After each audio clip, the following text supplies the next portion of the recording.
Welcome.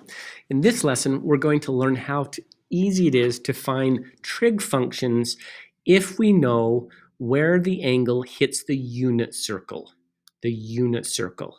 Now I need to make sure you understand what the unit circle is. The unit circle is a circle that's centered at the origin on the xy plane, and it has a radius of 1. That's very important. That's why it's called the unit circle, is because it has a radius of 1. Then, if it tells you you have an angle that has its terminal side, which means that's this side here, because remember, all angles in standard position start along the x-axis, and then we rotate to the terminal side, and it goes, and it keeps going, and that's all right, but that angles intersects the unit circle at this point right here. That's the x and y coordinate. The x, and I want to make sure this is in a different color here. This is the x value. This is the y value for that point, which means that this distance here, that vertical y distance, is 33 over 65. The horizontal distance, this distance, I don't want to use it. Let's use this distance, or this color, I mean. This distance here, that wasn't much difference. From here to here is 56 over 65.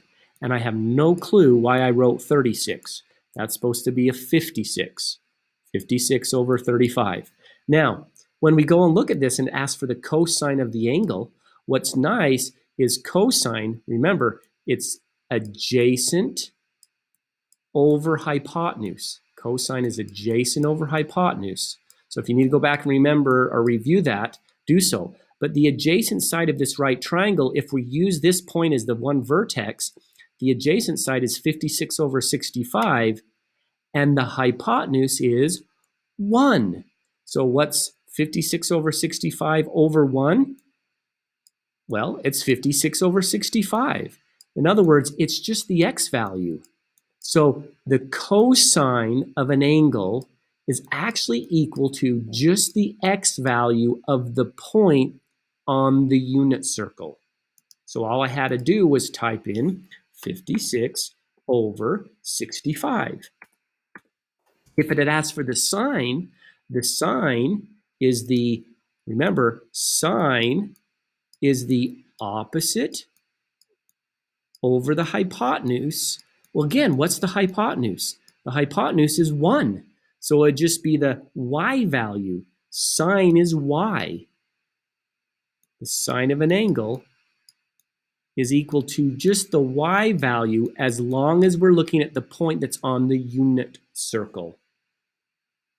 Let's go to a next one. And let's talk a little bit about tangent when eventually we're going to get to tangent. But cosine of theta, cosine, I'm going to write this again, cosine of an angle, if they give you the point on the unit circle, it's always just the x. So I just type in 55 over 73. But again, I emphasize, this point has to be on the unit circle for that to be true. Cosine, 15 over 17, because it's the x value. Tangent. All right, finally, here we go with the tangent. Now, tangent's a little bit harder. And the reason tangent's a little bit harder is tangent is opposite over adjacent. But the opposite, remember, the opposite side of this little right triangle, if this point lies on the unit circle, this opposite side's length is this y value. It's 28 over 53. And the adjacent side, which is this length right here, is the x value of my point. Again, as long as that point's on the unit circle, that's a weird looking 5, over 53. And then tangent, which is opposite over adjacent, it's just this fraction divided by that fraction. Now remember, how do you divide fractions? So if I took that first, this y value, which is 28 over 53, and I divide it by the x value, which is 45 over 53, what we do is we flip the second fraction, which means the 53 is going to go on top, the 45 is going to go on bottom. So I flipped this upside down, and then I changed it to times. Now look at cross-canceling. The 53s cross-cancel. 28 and 45, I believe, have nothing in common. 28's a 2, 2, and a 7. 45's a 3, 3, and a 5. So our answer is just 28 over 45. Over 45. But what the point I want to make or emphasize is that the tangent then, if we are given a point on the unit circle, it's just y value over x value. The y value divided by the x value. So again, tangent, as long as we're on the unit circle, is just this y value, 84 over 85, divided by the x value.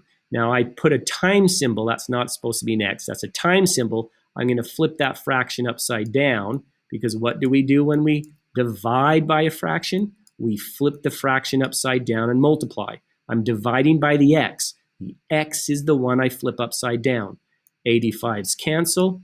I believe 13 does not go into 84. So our tangent of that angle is 84 over 13. So as a quick review, as long as we are on the unit circle, the sine of an angle is just the y value of our point.